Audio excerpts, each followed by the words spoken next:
All right, hey guys, here we are. Wolf Creek, hole 2, par 4. So a very interesting one here. Usually very dependent upon the tee shot. And one of the things that you'll see is this is shooting down to a larger elevation. So you will see things short land. So if it looks like I can land up here, I can guarantee you can't.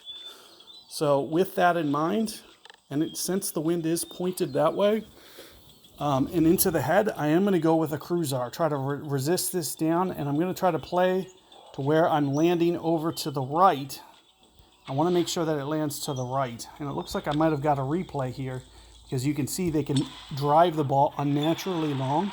I'll never be able to get the ball out that way. And similarly, beyond that, because you can see that's full topspin and everything, they always go way over to the right there and then just kind of bump their shot up. So you know you're playing one of the replays here when you see that technique, and they always get it up to here. Like there's no drive that can get that ball up to there. Even if I switch to Mojave, I'm not getting that ball up there. So let's take a look here. Here is the max Bigfoot line. So we are going to just kind of crank this spin up a little bit, try to land towards the front of the green. It is going to stretch out. It's going to want to stretch out a bit.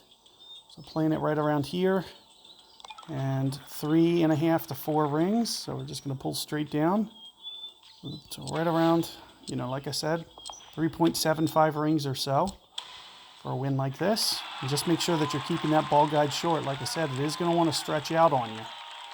You see, we gave it a pretty good run. Tried to play the hill as well. Make sure that you keep the ball up high enough because it is going to break down to the right. But, pretty straightforward, easy hole.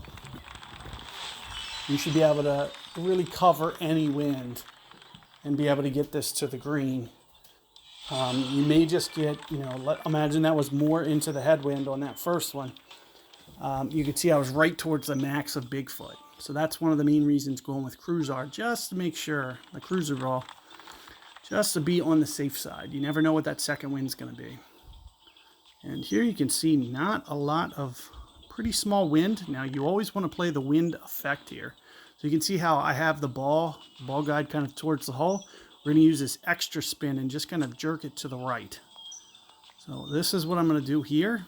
Then you can see I'm about just a little bit beyond a ring onto the green here. This ball guide is going to want to stretch out on tailwinds. So you do want to keep it just a little bit shorter on tailwinds and then extend it a little bit more on headwinds. So here you'll see I'll play this just a little bit more than 2 rings, and I might still use just a little bit more because of that secondary wind effect. The bounce is, the great ball. The great shot's going to probably end up costing me. Don't bounce too far. Whew, it didn't cost me. So you can see all that wind effect and the way that the slope is. It brought that naturally in. I might have been a little bit more to the left of the hole there had I got that alternate. But you can see all that wind effect. Even though I countered it with all that right spin, it's still, the ball was almost going dead straight after it landed, just a little bit still to the left. So you almost want to play that side spin to just, you're countering the wind effect. So whatever way you see the wind pointed there, you're going to want to kind of counter the spin to kind of straighten that ball guide out. So you don't wind up losing shots way right or way left. You just counter it against that wind so it just kind of holds its line. And you still might need just a little bit of curl as you were seeing with my shot. So keep those tips in mind. Good luck, and I'll see you guys on the next one.